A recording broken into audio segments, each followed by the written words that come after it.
Did you decide that you were going to DIY your own backsplash in your kitchen like me? Great! We're gonna figure out how to do this together. Coming up.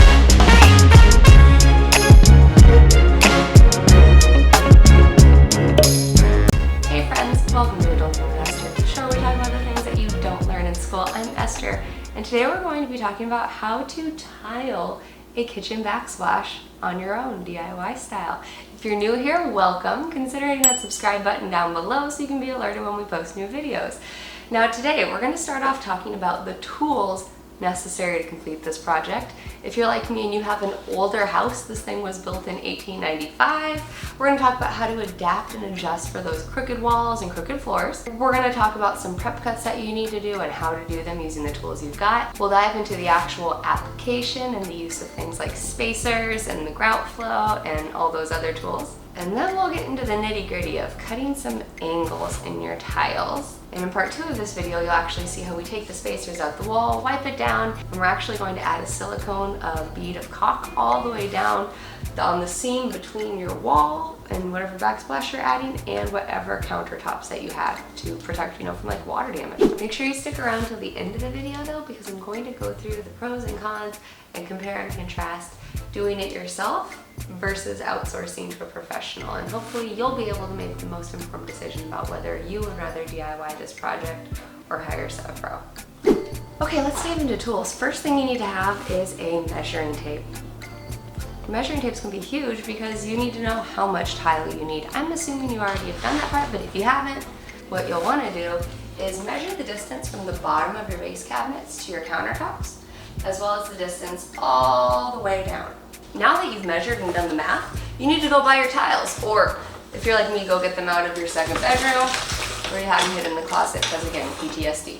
So like I told you, we're using the little 3x6 ceramic tiles. Another little hack that I found out when doing this wall behind me was it was easier when I used pre-mixed mortar and grout. I'm not trying to do a really large area like an entire bathroom or a full shower, just this backsplash. I opted to go for the stuff that was pre-made. If I remember correctly, this was like $15 for a bucket, and it's already mixed up a little bit. Okay, you're also gonna need grout. Love the grout. This is what we're going to put in after we get the tiles stuck on the wall and make sure they all look super pretty. You're gonna need a tile cutter as well. I tried to use the grout floats and the mortar application things, the really big ones that are like this large. I either just don't have the skill set or the wherewithal to figure out how to use it. I opted to use the little spackle tools. And so I ended up actually playing around with both of these. Remember, all of these tools you can find down in the description or at your home improvement store. I opted for these instead. They ended up being a lot easier to use. Small hands? I don't know. Comment below if you have small hands too. Woo! Here are your other worst nightmare. These are tile nippers, or maybe if your husband's toenails are like really nasty, you could use them too. You're going to need spacers. These little guys are going to be what helps you keep the nice even lines between the tile. Oh hey, Esther from the future. 2 other things you're gonna need that will make this job immensely better. You're going to need this, which is a tile file. It's made out of diamond grit. Super cool. The other thing you're gonna need is painter's tape. That's to help you with your caulk line at the end. So make sure you get these 2 things as well if you want to be successful. Once we get to the end, after we've washed everything off, you're going to need a silicone caulk, and you're going to need, I guess this is like a caulk, yeah, dripless caulk gun. You're gonna need something to cover your surfaces with, like your countertops, so that it makes for an easier cleanup. When you get the grout and the mortar on your countertops, it is a wipe it up sooner than later type of thing, because it will dry to a hard, like concrete type grout texture, and it'll be a lot easier to get it off when it's wet than when it's solid rock hard. Oh, and here's another thing that I like to have is this is like a long piece of metal. You could do it with wood if you had a piece of wood that's like really stinking straight. This is what I used to help me make sure that my line of tiles is straight.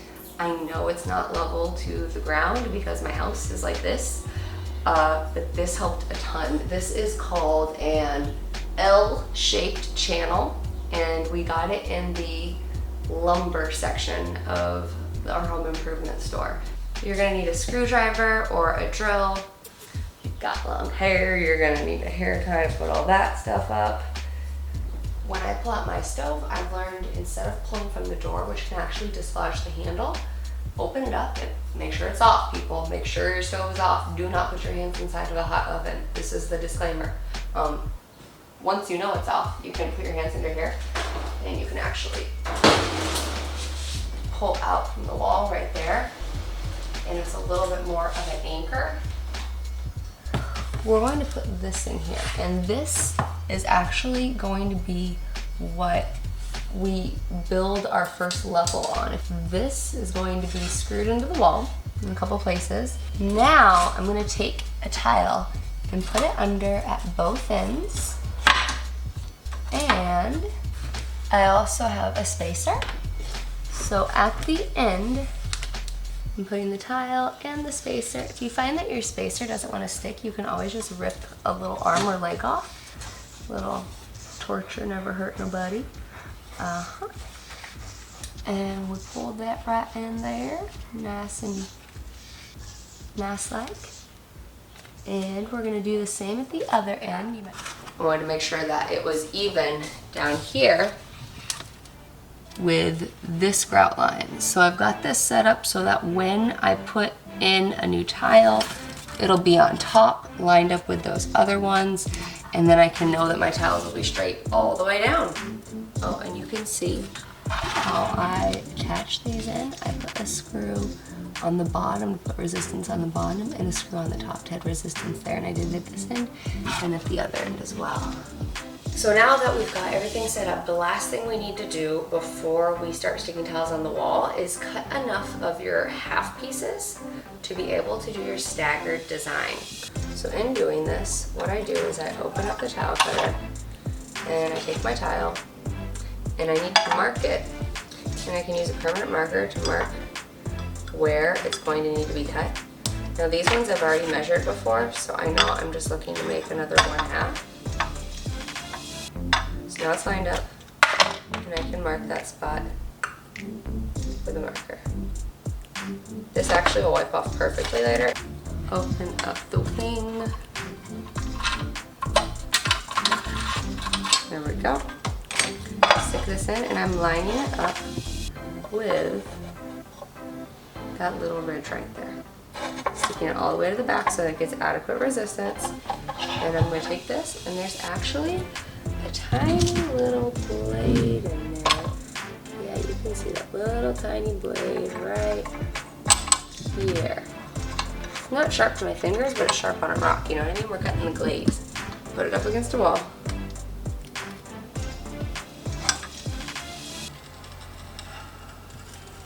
Hear that sound all the way down, and check out that pretty little half piece that we've got now.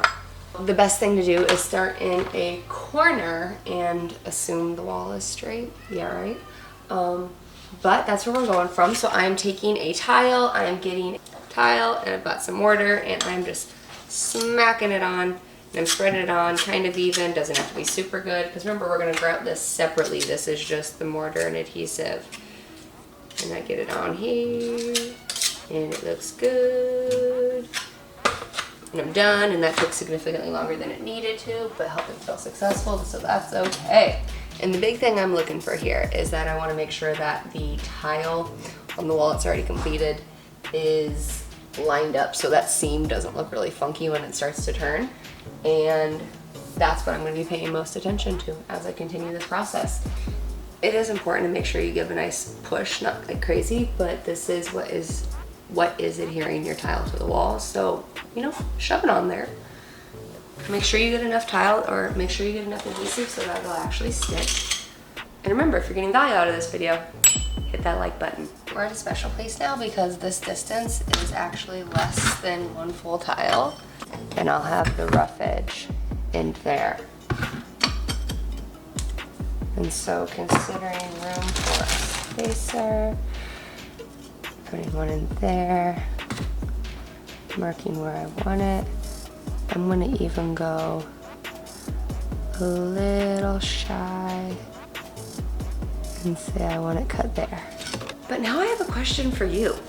What are you trying to DIY tile? Tell me about your DIY tiling experience down below in the comments. And I'd love to know if you decide, are you going to DIY or are you going to outsource? That looks sexy. That looks real good. Alright, we just finished the first row all the way across this 7-ish foot wall.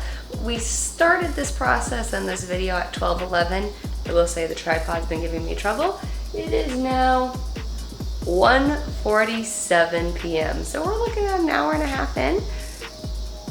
I'm gonna focus on getting this wall done more and just set the camera down so that we can get a better look at how long this is gonna take. So do you remember those half pieces that we cut earlier? Now, because this other wall had a half piece, I'm staggering it every other one and just gonna keep doing that. Remember to put your grout on the right side of your tile.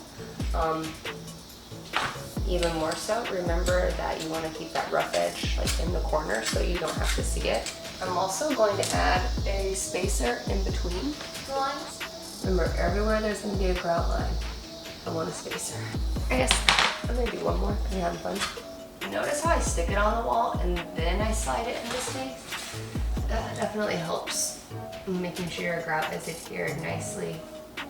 A little trick that can be really helpful is sometimes when you're dealing like with the corners like that, if you just use your thumbnail, or I guess if you don't have nails, you could use like scissors, and I break off an edge, and instead of making an X, it becomes kind of a T or some other shape. This makes it so that can be like level with the wall, but still get in there. And I did that on those ones in the corner, and that was pretty helpful.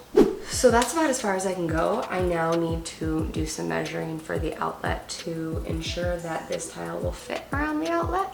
I'm going to consider a few different things. The first thing I want to consider is that the outlet cover will cover whatever transition and gap there is between the tile and the wall and the outlet. The second thing I need to consider is, will I be able to still attach the outlets to the electrical boxes? Let me show you what I mean. So I'm measuring to the outside. Remember, account for there to be a spacer. Blah, blah, blah. Okay, there's a spacer.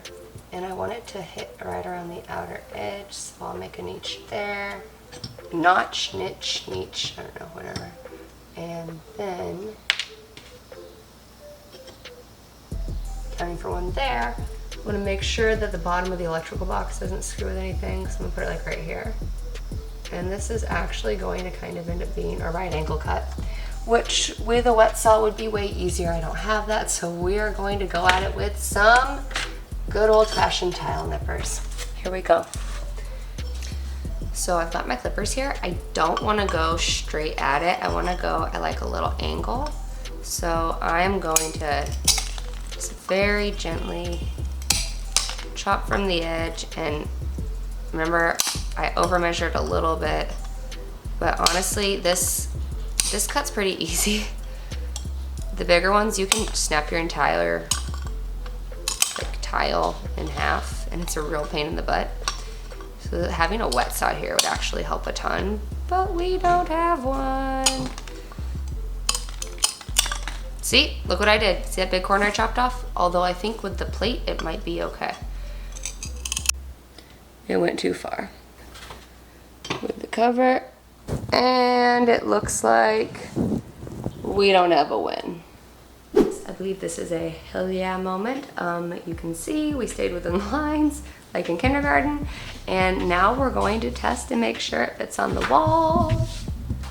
So in my opinion, a good rule of thumb, considering that it's 216 right now, for every outlet you have, assume that at least 4, if not 6 to 8 tiles will need to go around it. I mean, again, I'm using subway tiles. If you're using like the big 12 by 12 sheets, could be totally different. But if you're doing subway tiles like me, I would say each piece that goes around an outlet takes anywhere from an extra 5 minutes to an extra 30 minutes, depending on how complicated the cut is. And if you're looking to complete this in a weekend, you might want to factor that in. Always contain yourself to a small area I would say around 10 square feet is probably doable. For me, I'm doing one wall of my kitchen, then I'll do the next, and then finally my last job is going to be to go around that window. I wanted to case the window in tile as well. If we had used regular trim or window casing, we would have lost some size on our cabinets up there. I wanted to maximize the cabinet space as much as possible. And so it's gonna be harder to tile it, but I think it'll ultimately be worth it. This other piece is gonna be another L. I measured the 2 corners, and I'm gonna draw a line and mark where they connect. Bet you didn't think you'd see my trash can today.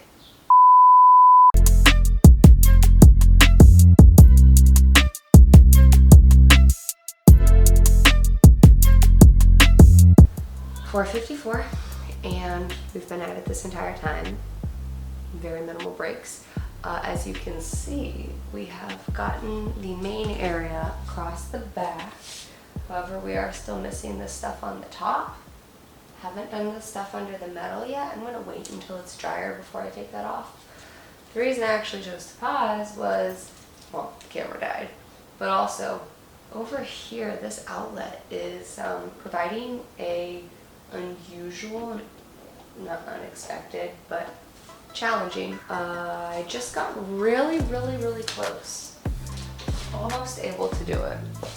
And I got to right here. So I'm gonna get it this time. It's gonna work out just fine. Positive manifestation, affirming statements. I am going to get this. I am going to cut it, and it is going to go on my wall today. Yeah, so this is what I was referencing before. Time to see if we can sit. We're gonna cut this one down. It is now 5:34. Was able to get the piece really whittled down, but not all the way. My thumb, this really kind of started to ache a little bit. So I'm gonna pick back up tomorrow. Hey friends, day 2. So excited that you're still here. If you've made it this far, you're so awesome. Way to go. Type this word down in the comments so that I know you made it this far. And remember, if you're getting value out of this video, smash that like button. We're gonna pick up right where we left off yesterday. Remember, we were finishing the outlet and cutting out that piece, but there was something that I noticed that I think it's important to check in with you and be honest and candid about. Back here, remember I told you my walls were uneven? Well, they are, but not just the walls, the floors are uneven as well, and I didn't consider what the contractors had done to make these cabinets appear level. You can see the pencil line up here. They made the cabinets, the upper cabinets, look level all the way around. The base cabinets, however, this cabinet is like a ½ inch lower than this cabinet.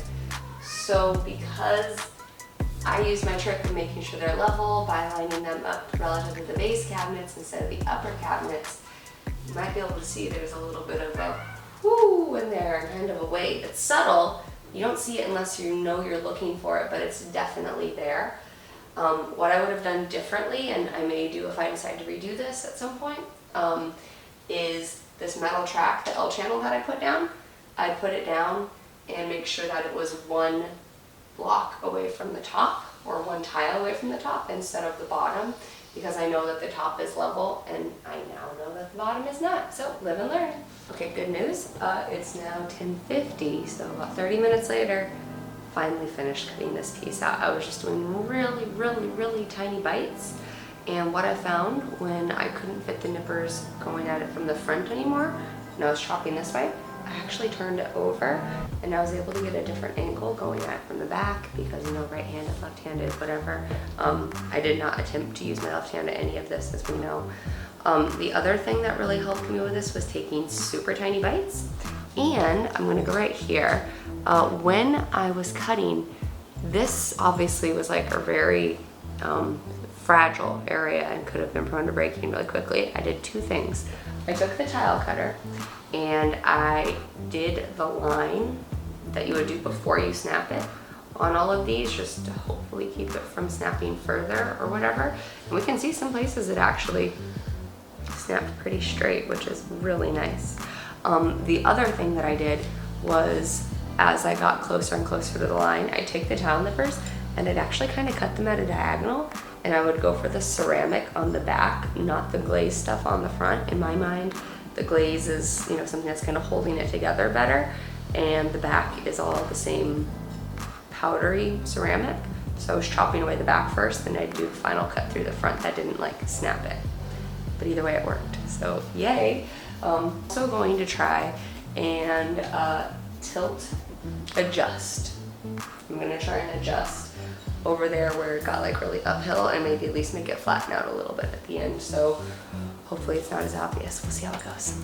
So in order to offset that over here, I only put one here, so this gap is actually a little bit larger.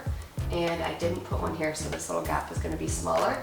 But I'm hoping that we can make this line straight so that it at least lines up with the cabinet here.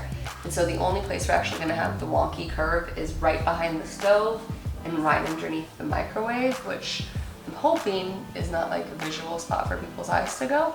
And we won't notice it a bunch because I really don't want to redo this. There was a lot of tile cutting. It got very difficult around the top where the tiles were very thin because, well, the tile cutter just kept snapping them in half. And when you look closer, you'll actually see there's a part where there's a little crack, and that's gonna be okay because I don't want to do this anymore. 10 hours so far for just this wall, and we're not done yet. I'd love to know in the comments, so far, does this seem like something that you're willing to tackle on your own? Have you tackled this on your own before, or does this look way too intimidating? Let me know down in the comments what you're considering. I'm excited to see what you decide to do. Make sure you stick around till the end of the video though, because I'm going to go through the pros and cons and compare and contrast doing it yourself versus outsourcing to a professional. And hopefully you'll be able to make the most informed decision about whether you would rather DIY this project or hire a pro. Tiles are done now. So right now I'm going to make sure there's no adhesive left on the front because it'll be hard to get off tomorrow. It is 5:08 p.m. I did have to take another break for about a half hour, but I think we can say that today was a solid 6 hours of work. Looking at 11 hours. It's day 3 now. Our plan for what we're finishing today is taking out the spacers. We're going to be adding in the grout. The grout's going to have to dry, and then tomorrow, I know one more day, we'll have to wipe the grout off all the tiles, and then we'll be completely finished once we put that bead of silicone caulk across the bottom. Thanks for joining me. Proud of you for sticking on this long. And remember, if you've got value out of this video so far, smash that like button, and if you want to see more content like this, don't forget to subscribe. Now that all the tiles have no more residue from adhesive or mortar on them, we're going to start to put the grout in. My relationship with grout is the same as it is with mortar though. I do not like the grout floats. They're just not something I'm good at right now. So I stick with the spackle tools. I like the wider one a little bit better for this. That way I can work it into the cracks. I also found going from top to bottom is helpful. We are supposed to stay within a 5 to 10 foot area, square foot area. And then we can start to wipe them off after 4 hours, which is exciting. I thought we had to wait until tomorrow.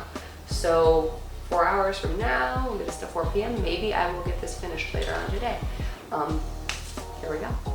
And remember, links for all of these products you can find in your home improvement store, or I link them down in the description as well. Remember, with all this, your goal is to get the grout in between the tiles, so you are working it in and kind of shoving it in between the cracks. This is going to be what not only looks good and, you know, has nice lines, but is also helping to hide some of your mistakes and keep your tile wall together. So take your time with this. So I've got this in a contained area. It's significantly smaller than 10 square feet. I can probably do the whole thing. I'm going to wipe this one down first, just using a sponge and some water. I've now washed off any residual grout that was on top of the tiles. The rest of this I'll just wipe off later. Easy peasy. I want to move on and get all that done, and I can do a little bit more washing later. This is just kind of a haze that will come off, and let's get finished. Remember, you don't want to keep any grout between your countertop and your backsplash.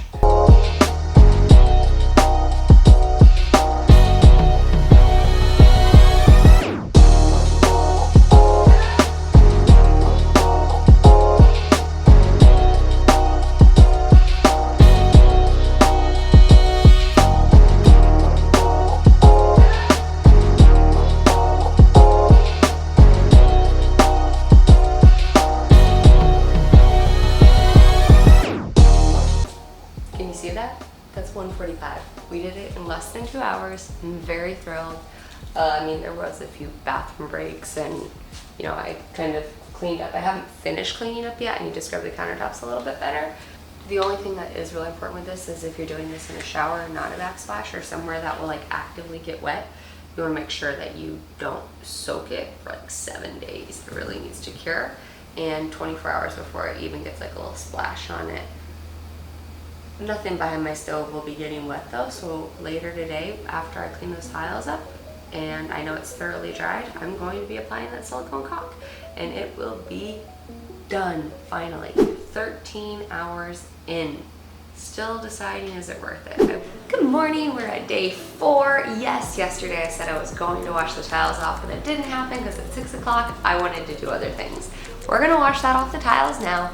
Make sure you stick around till the end of the video though. I'm gonna break down the pros and cons of doing it yourself versus hiring out someone else. And I'm also gonna break down the numbers to ultimately see, is it more economical and worth your time compared to someone else? Coming up.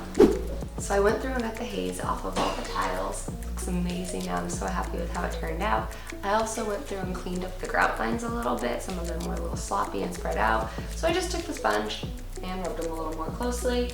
You can even take your fingernail. Final step, making sure this is complete and done, is we're going to do the silicone caulk across the bottom, and we're going to put the outlet covers back on. Another tip that kind of is important to mention, you might notice that these outlet electrical boxes are now mounted in front of the tile, which added about 1/4 to 1/2 inch of depth. What we actually needed to do is I took the original screws that were in here. Remember, anytime you're dealing with electric, turn the electric off. You don't want to kill yourself. I took these screws, I took them down to Home Depot, and I found the screws that were exactly the same, only longer, and I ended up getting, I think, 1.5 inches or 1 1/4 inches. You can check the description if you'd like to see down there. The thing I like to do is keep all my screws and stuff in a little coffee cup to keep them from getting lost. So we're running into a little bit of an issue here. The electrical outlets are not lining up again. This is one of those tricky double outlets. And I did not cut the tile enough, is ultimately what it came down to. And so the plate cover does not fit. After convening with my partner, we decided that we were going to try and file the parts of tile that need to go. It's only about 1/16 of an inch, but that's why the outlet cover isn't fitting. So I got this. Friends, you don't understand how huge of a relief this is. I was able to use this file, and I unscrewed the electrical boxes and pulled them out. Definitely turn the power off for this. You don't want to land on with a metal tool touching electric stuff, like you could die. But I filed around the top of this. I filed around the bottom of this one, and as you can see, it now fits on. Just because we're here, this is the one that I wasn't able to get level last time. These 2 screws just would not line up with the holes, because like the same problem that happened on the last one. So I'm gonna see if I can file and fix this problem, because that could be a game changer. Okay, here's how much I was able to get it filed down. Now we're gonna see if we can get the screws to line up and get the plate in there.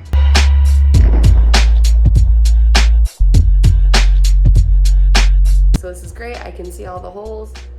Biggest problem is I don't know where the other 2 screws are. People, this is why organization matters. In my bin, I just found a bag that had the little baby screws in it that I need to be able to finish this outlet.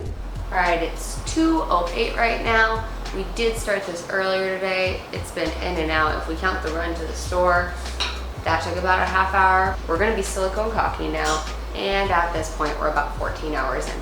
First thing you need to do is completely clean your surface.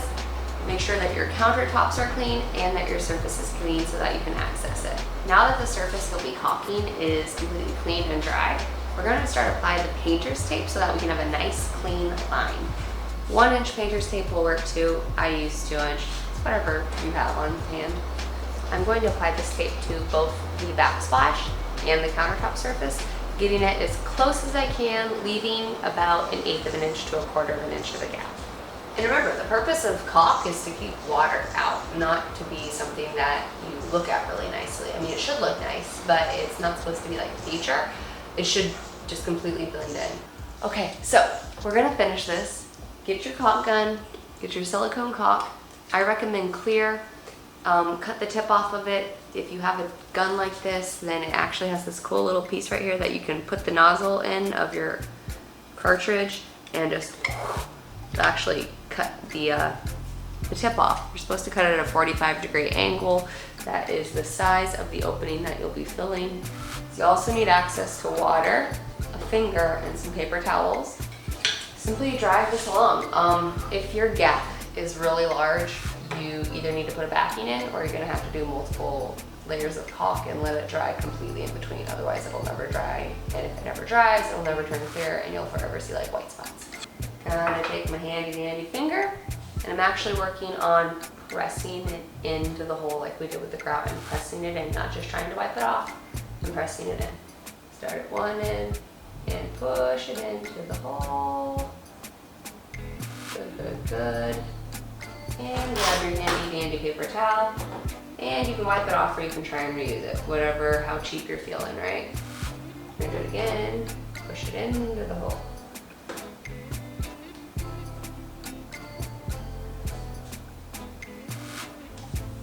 Dunk your finger. You're dunking your finger because the stuff is actually kind of sticky and it will stay on your hands for a long time and it's really annoying to get off. A little spot that there was a hole. Cool. And now you're going to do that again in the same spot. Dunk your finger, go over all of it. You really don't want any excess caulk because that's what would like grip any type of water that would drip there or come out of your sink and ultimately create mold. And we've all seen what moldy caulk looks like. That's what she said.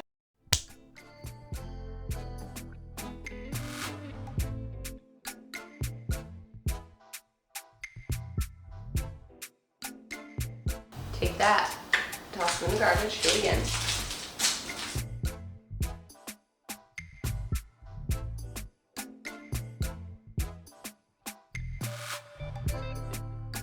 Now with our hands wet one final time, we're going through, smearing the caulk, and we're still pushing it in. We want to make sure that there's no raised edge from where we just ripped off the tape. Notice it goes up on the wall a little bit. You just wipe it off and you keep going. And oh my God, we are done. To get your caulk tube out of the caulk gun, you're gonna press down on this lever, pull that out, and it'll pop out with it. You can press it down again, send it all the way back up. Store this for later. If you're noticing that there's no more left inside, you can toss it. If you do have more left inside, I played around with a few different ways to seal these off. My favorite way is to put a screw in it, and then I put some painter's tape around the top. So we did it. We made it through the backsplash. I'm so thrilled that this is done. Time for us to go through and compare and contrast DIYing versus outsourcing. Congrats, you made it this far, all the way to the end. I had a great time, I hope you did too. Since you made it this far, I want you to do a little bit of bragging. Go ahead and type this word down into the comments so that I know you made it all the way to the end. Now the moment we've all been waiting for, comparing and contrasting outsourcing versus doing it yourself. Let's see what we've got. First thing we need to consider is time. Do you have the time that actually is going to take you to DIY it? For me, it took 43 hours. Now, unless you're someone that's super handy, but if you are, I'm assuming you're not watching this video, I assume it's gonna take you at least 30 hours. Unless your walls are just perfect, it might go faster. If you're outsourcing, it'll definitely be a lot quicker because all you'll need to do is focus on getting quotes and then checking their references. Everything else your contractor should take care of. When it comes to cost, that's where I was kind of surprised. See, I imagined that my tile I spent about $80 on, including the grout and the mortar. I also went with a very inexpensive tile. That cost would ideally be the same whether you go with a contractor or yourself. The tools, I put down $50 to $400, depending on if you decide to buy a wet saw or if you have one. I only had to buy tile clippers and the file and then a tile cutter. So that ended up costing me about $55 down here. And then time, when we hired a handyman before, they charged $75 an hour plus all the supplies and everything that they had to buy. So I feel like I should be paid $75 an hour too, right? Or at least I should value my time at that amount. So going through all that, it would cost $3,340 for me to complete this job. Meanwhile, online on Google, it says that you can get someone to put up tile in your home for anywhere from $25 per square foot on the low end and $65 per square foot on the high end. I don't know if that includes supplies or not.